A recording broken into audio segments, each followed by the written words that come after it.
Children's lives saved, Nazis, broken legs, forged documents, one hero. This story has it all, and it's one you might not have heard.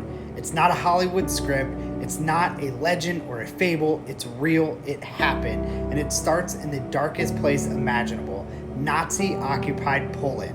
The year was 1942. The Warsaw Ghetto had become a prison for nearly 500,000 Jewish men, women, and children, starving, freezing, dying.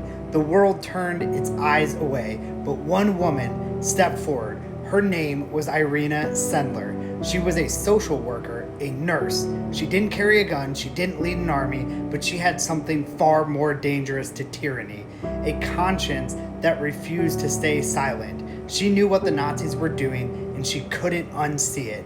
So she joined the Polish underground, and with nothing but courage and cleverness, she began smuggling Jewish children out of the Warsaw Ghetto. Not one, not 10, over 2,500. She hid them in toolboxes. She snuck them out in ambulances. She carried babies out in burlap sacks, trained dogs to bark over their cries, and forged hundreds of false documents by hand. Every child meant a risk. Every rescue was a death sentence if caught. And one day, they did catch her.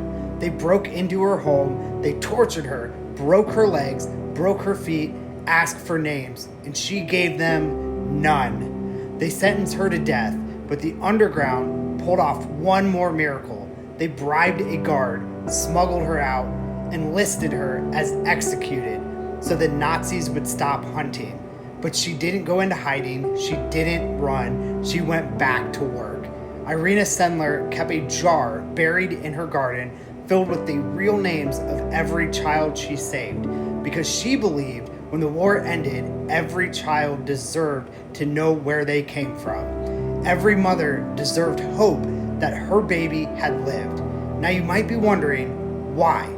Why would someone risk everything, her life, her family, her freedom, to save people she didn't even know? Because Irina didn't see 2,500 children. She saw one child, one soul, one life worth saving, over and over again. And here's the lesson. You don't need to save the world all at once. You just need to save one. You don't need to be fearless. You need to act despite fear. You don't need power. You need conviction. We live in a world today that still needs heroes. Not loud ones, not perfect ones, but the kind who will whisper, "Not on my watch." The kind who step in when it's easier to step back. The kind who use whatever they have, a voice, a skill, a hand, a heart, to make a difference. Irina Sendler died in 2008 at the age of 98. She never thought of herself as a hero. She said, "I was just doing what was right." But I'm here to tell you that is exactly what heroes do. So today, if you're wondering whether you matter, whether your actions can change anything, remember this: a small woman with broken legs and an unbreakable spirit saved 2,500 lives in the face of pure evil, not with power, but with love and courage. Be like Irina, rescue the forgotten, speak for the voiceless, stand when it's easier to sit. You don't have to be anyone special to do something extraordinary.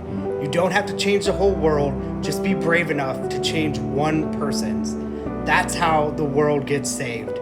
One child, one choice, one hero at a time. If you want more inspirational and motivational stories of real life ordinary heroes, please like, share, comment, and subscribe. Thank you. And until next time, be someone's hero.